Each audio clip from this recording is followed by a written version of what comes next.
नमस्कार दोस्तों, स्वागत है आप सभी का। आप जुड़ चुके हैं हमारे YouTube चैनल से। मेरा नाम है प्रेमपाल सिंह। सबसे पहले आप सभी को होली की शुभकामनाएं। और अब जो आने वाले एग्जाम हैं आपके, उनमें आप सफलता हासिल करें, ये हमारी ओर से आपको शुभकामनाएं हैं। तो होली का त्योहार सेलिब्रेट करें आप, और साथ साथ पढ़ाई पर भी ध्यान दें। हमारी ये सीरीज चल रही है रेलवे एग्जाम को ध्यान में रखते हुए। जीएस और जीके की सीरीज चल रही है, जिसमें आज 27 नंबर की क्लास है। आज की क्लास में कुछ टफ क्वेश्चंस भी शामिल किए जाएंगे जो प्रोबेबल हो सकते हैं, एग्जाम में पूछने की संभावना है। डायरेक्ट क्वेश्चन ना आए तो उससे रिलेटेड जो इंफॉर्मेशन है, ऑप्शंस हैं, उनसे भी क्वेश्चन बन सकते हैं। तो बने रहिए मेरे साथ। ग्रुप डी की आने वाले एग्जाम है, आने वाले टाइम में एनटीपीसी का है ना, आरपीएफ का तो है ही। अभी पहला प्रश्न आपके सामने है, who is responsible for the appointment of the chief election commissioner of India. जो भारत का मुख्य निर्वाचन आयुक्त होता है, उसके लिए कौन रिस्पॉन्सिबल होता है अपॉइंटमेंट के लिए? तो दोस्त क्या बोलते हैं इसको बोलते हैं मुख्य निर्वाचन आयुक्त। क्या बोलेंगे? मुख्य निर्वाचन आयुक्त, यानी कि चीफ इलेक्शन कमिश्नर, सीईसी। अब ध्यान देंगे, आर्टिकल 324 है इंडियन कॉन्स्टिट्यूशन का। आर्टिकल 324 है इंडियन कॉन्स्टिट्यूशन का, जो बात करता है इलेक्शन कमीशन ऑफ इंडिया की, जो बात करता है इलेक्शन कमीशन ऑफ इंडिया की। ठीक है, तो इलेक्शन कमीशन ऑफ इंडिया में जो सबसे टॉप ऑफिसर होता है, उसे कहा जाता है चीफ इलेक्शन कमिश्नर। क्या कहा जाएगा? चीफ इलेक्शन कमिश्नर कहा जाएगा। इसके साथ ही दो इलेक्शन कमिश्नर और होते हैं, ईसी। दो इलेक्शन कमिश्नर और होते हैं। तो ये देखिए आप, एक चीफ इलेक्शन कमिश्नर, दो इलेक्शन कमिश्नर, यानी कि now election commission of India became a multi member body. अभी ये इलेक्शन कमीशन ऑफ इंडिया क्या है? मल्टी मेंबर बॉडी है, यानी कि एक से ज्यादा सदस्य होते हैं इसमें। यहां पे ध्यान देंगे, शुरुआत में केवल चीफ इलेक्शन कमिश्नर होता था। जब वोटिंग की उम्र 21 साल से घटाकर 18 साल कर दी गई, तब ये दो इलेक्शन कमिश्नर और जोड़े गए। अब इलेक्शन कमिश्नर जो है, उनका अपॉइंटमेंट प्रेसिडेंट करता है। कौन करता है? प्रेसिडेंट ऑफ इंडिया उनको उनके पद पर नियुक्त करता है। योग्यता के बारे में ऐसा खास बताया नहीं गया है, लेकिन मोस्टली जो ब्यूरोक्रेट्स हैं, आईएएस हैं, ये इस पद पर जाते हैं, ये इस पद पर जाते हैं। ठीक है, ध्यान रखेंगे।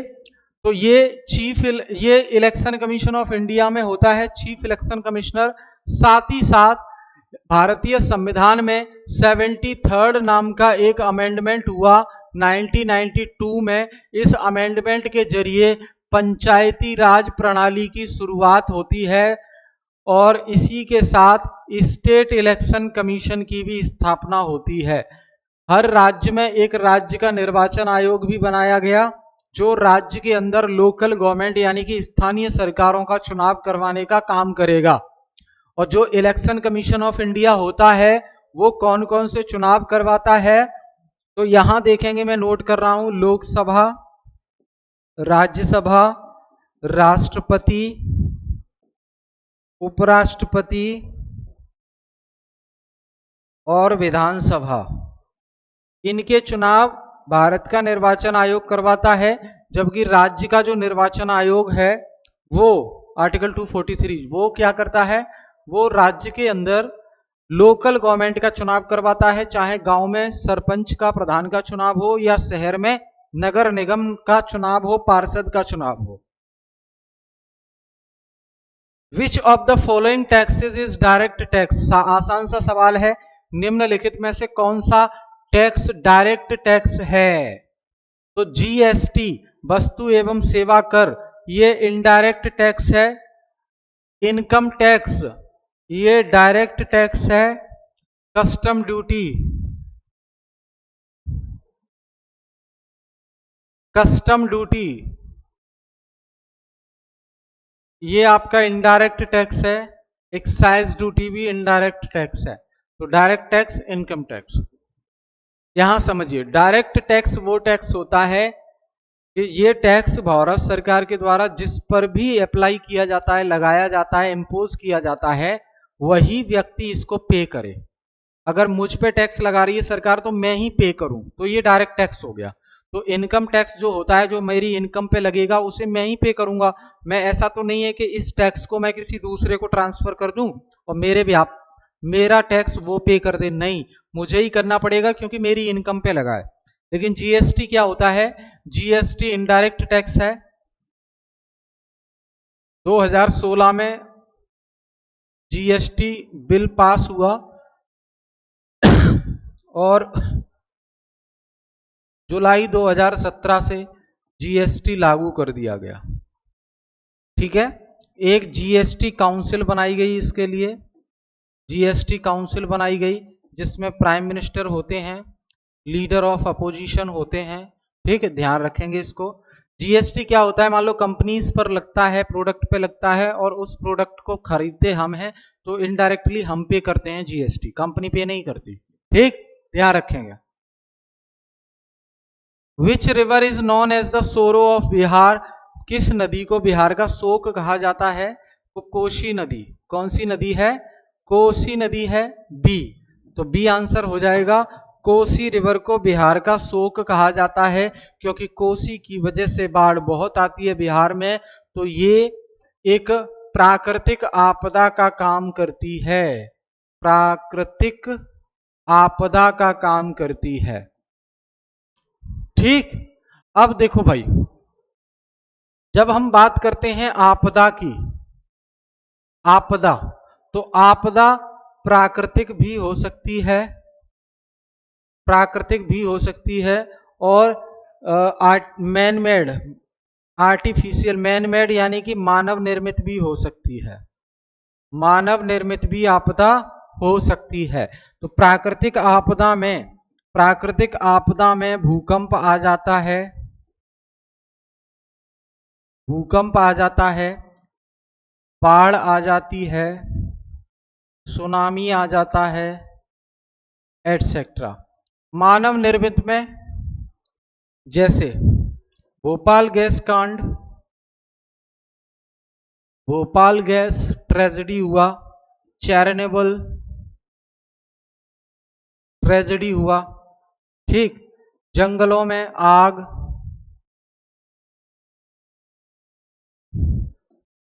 ये तो ये जो कोसी रिवर है ना, इसकी वजह से बिहार में बाढ़ आने का खतरा हमेशा बना रहता है, तो शोक है बिहार का ये, है ना।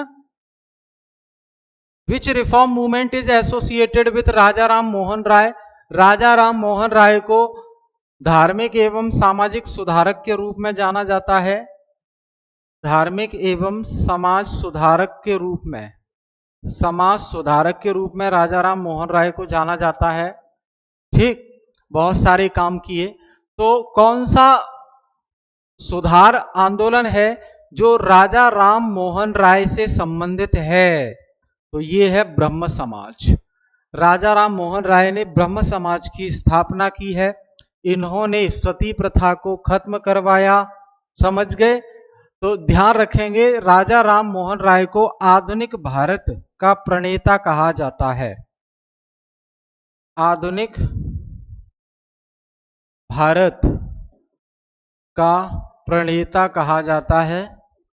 बहुत सारे सुधार इनके द्वारा किए गए और प्रयास किए गए। ठीक, what does HTTP stands for?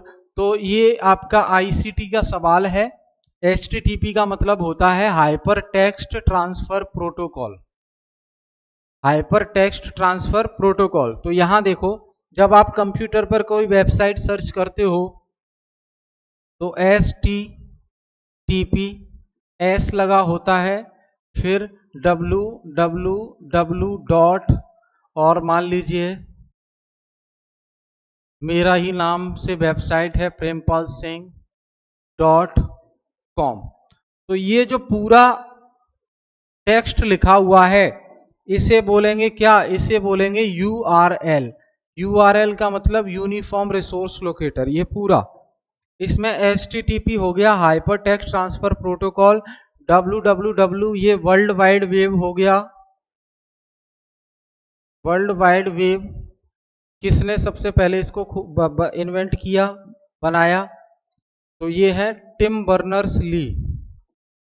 Tim Berner Lee इन्होंने, ठीक। अब ये डॉट के बाद जो COM लगा हुआ है इसे बोलते हैं डोमेन नेम। इसे क्या बोलेंगे, डोमेन नेम बोलेंगे, ठीक है। तो .com लगा हुआ है, यानी कि कॉम का मतलब है कमर्शियल। आप यहाँ पे .edu भी देखते होंगे, तो एजुकेशन। .mil यानी कि मिलिट्री USA के लिए। .org यानी कि ऑर्गेनाइजेशन। .net नेटवर्क प्रोवाइडर जो होते हैं वो, ठीक है, ध्यान रखेंगे। Who has the power to dissolve the Lok Sabha, Lok Sabha को डिसॉल्व करने की पावर किसके पास होती है। तो देखो भाई, ये जो पावर है वो प्रेसिडेंट के पास होती है, लेकिन प्रेसिडेंट अपनी मर्जी से डिसॉल्व नहीं करता। काउंसिल ऑफ मिनिस्टर इसको सिफारिश करती है, इसको सलाह देती है डिसॉल्व करने का राष्ट्रपति को। तो राष्ट्रपति महोदय लोकसभा को क्या करेंगे, विघटित कर देंगे, विघटित कर देंगे। अब काउंसिल ऑफ मिनिस्टर यानी कि मंत्रिपरिषद कब कहेगी राष्ट्रपति जी से, जब मेजॉरिटी डाउन हो जाए, बहुमत कम हो जाए, सरकार चलाने की स्थिति में ना हो, सीट्स कम हो जाए लोकसभा में, ठीक है। आगे, which of the following is a part of the directive principles of state policy. निम्नलिखित में से DPSP का कौन सा DPSP है, निम्नलिखित में से कौन सा DPSP है। तो DPSP ध्यान दीजिए, आयरलैंड से हमने कॉन्सेप्ट लिया है, ये आयरलैंड से हमने कॉन्सेप्ट लिया है, पार्ट 4 में है, आर्टिकल इससे रिलेटेड 36 से 51 है, ठीक है। 3 प्रकार की DPSP हमें देखने को मिलती हैं, सोशलिस्ट, लिबरल और गांधीयन। जो गांधीवादी विचारधारा पर आधारित DPSP है, गांधीयन। तो आपसे पूछा है DPSP कौन सा है इन 4 में से, तो राइट टू इक्वलिटी, ये तो फंडामेंटल राइट है, मौलिक अधिकार, DPSP नहीं है। एबोलिशन ऑफ अनटचेबिलिटी, अनटचेबिलिटी का अंत करना, ये भी फंडामेंटल राइट है। Right to freedom of religion, धार्मिक स्वतंत्रता का अधिकार, ये भी फंडामेंटल राइट है। बचा यूनिफॉर्म सिविल कोड, समान नागरिक कानून, आर्टिकल 44, ठीक। तो समान नागरिक कानून, उत्तराखंड पहला राज्य बन गया है देश में आजादी के बाद जिसने समान नागरिक कानून लागू कर दिया है, यूनिफॉर्म सिविल कोड, यानी कि सबके लिए समान कानून। Which schedule of the Indian constitution deals with anti defection law, कौन सा वो शेड्यूल है जो दल बदल विरोधी कानून से संबंधित है। दल बदल विरोधी कानून से संबंधित है। 10th schedule, 9th schedule, 11th schedule, 12th schedule. तो ध्यान रखना 10वां शेड्यूल, देखो ओरिजिनल संविधान में 8 शेड्यूल थे, बाद में फिर 4 और जोड़े गए हैं। तो 10वें नंबर का जो शेड्यूल है वो एंटी डिफेक्शन लॉ से संबंधित है, दल बदल विरोधी कानून से संबंधित है। जो व्यक्ति एक पार्टी छोड़कर दूसरी में शामिल हो जाते हैं उनको रोकने के लिए है। What is the minimum age for becoming the vice president of India, Bharat में वाइस प्रेसिडेंट बनने के लिए कम से कम उम्र कितनी होनी चाहिए, तो 35 साल है। सिंपल सवाल है ये, ध्यान रखना। वाइस प्रेसिडेंट का जो कॉन्सेप्ट है हमने USA से कॉपी किया है, और इंडिया में जो वाइस प्रेसिडेंट है उसका इनडायरेक्ट इलेक्शन होता है, अप्रत्यक्ष रूप से। वोट कौन देता है, तो लोकसभा प्लस राज्यसभा के सभी सदस्य वोट देते हैं, इंडिया में जो वाइस प्रेसिडेंट होता है वही राज्यसभा का चेयरमैन होता है, वही राज्यसभा का सभापति होता है, चेयरमैन होता है। वाइस प्रेसिडेंट अपने पद से अगर इस्तीफा देना चाहे तो किसको दे सकता है? प्रेसिडेंट को दे सकता है। ठीक है। एक चीज, वाइस प्रेसिडेंट को अगर पद से हटाना है तो इसका प्रस्ताव हमेशा राज्यसभा में आएगा और वाइस प्रेसिडेंट को 14 दिन पहले ये खबर मिल जानी चाहिए, 14 दिन पहले बताना पड़ेगा। ठीक है, ध्यान रखेंगे इसको। आगे देखिए, who can remove the chief justice of India? Chief justice of India को कौन रिमूव कर सकता है? तो पार्लियामेंट करेगी रिमूव। क्या प्रेसिडेंट करेगा? चीफ जस्टिस ऑफ इंडिया को कौन रिमूव कर सकता है? तो ध्यान दो, देखो सुप्रीम कोर्ट के जज हैं, उनको पद से हटाने के लिए कौन सी प्रक्रिया होती है? महाभियोग प्रक्रिया। महाभियोग प्रक्रिया यानी कि प्रोसेस ऑफ इम्पीचमेंट। क्या कहते हैं इसको? Process of impeachment process. इस महाभियोग प्रक्रिया के द्वारा हटाया जा सकता है। ये प्रक्रिया कहाँ चलेगी? संसद में चलेगी। संसद में अगर पास हो जाता है प्रस्ताव तो राष्ट्रपति फिर पद से हटा देंगे। ठीक है, ध्यान देंगे आप। आगे, what is the main objective of monetary policy in India? Bharat में मौद्रिक नीति का उद्देश्य क्या है? तो ध्यान देंगे, ये शब्द समझिए, मॉनेटरी पॉलिसी। मॉनेटरी पॉलिसी बनाने का काम कौन करता है? एमपीसी। कौन करता है? आरबीआई के अंडर में होती है मॉनेटरी पॉलिसी कमेटी। तो ये मॉनेटरी पॉलिसी बनाने का काम करती है। मॉनेटरी पॉलिसी का काम होता है बाजार में, देश में, अर्थव्यवस्था में पैसे का जो फ्लो हो रहा है, पैसा जो बाजार में आ रहा है, उस फ्लो को कंट्रोल करना, कि जब जरूरत है तब देना, जब नहीं जरूरत है तो रोक देना। तो ये इस दूसरी भाषा में कहूं तो महंगाई को नियंत्रण करना। क्यों? कि अगर बाजार में बहुत ज्यादा पैसा आता गया तो लोगों के पास पैसा हो जाएगा, वो डिमांड बढ़ाएंगे चीजों की, महंगाई बढ़ेगी। अगर सरकार चाहती है महंगाई कंट्रोल की जाए तो फिर पैसे को रोकना होगा, बाजार में जाने से कम करना होगा। कम कैसे करते हैं? ब्याज दर बढ़ाकर। ब्याज दर बढ़ा देंगे तो लोग अपने आप ही कम लेने आएंगे लोन। समझ रहे हैं? तो ये आंसर हो जाएगा आपका कंट्रोल इन्फ्लेशन। मुद्रास्फीति को नियंत्रित करने का काम आरबीआई का होता है। मुद्रास्फीति को नियंत्रित करने का काम आरबीआई का होता है। आरबीआई के अंडर मॉनेटरी पॉलिसी बनाती है ये। मॉनेटरी पॉलिसी में कुल 6 सदस्य होते हैं। 3 होते हैं आरबीआई की तरफ से और 3 होते हैं गवर्नमेंट ऑफ इंडिया की तरफ से। हर 3 महीने में मॉनेटरी पॉलिसी की बैठक होती है। हर 3 महीने में मॉनेटरी पॉलिसी कमेटी की बैठक होती है, जिसमें ये फैसले लेते हैं कि इन्हें ब्याज दर में बदलाव करना है या नहीं करना।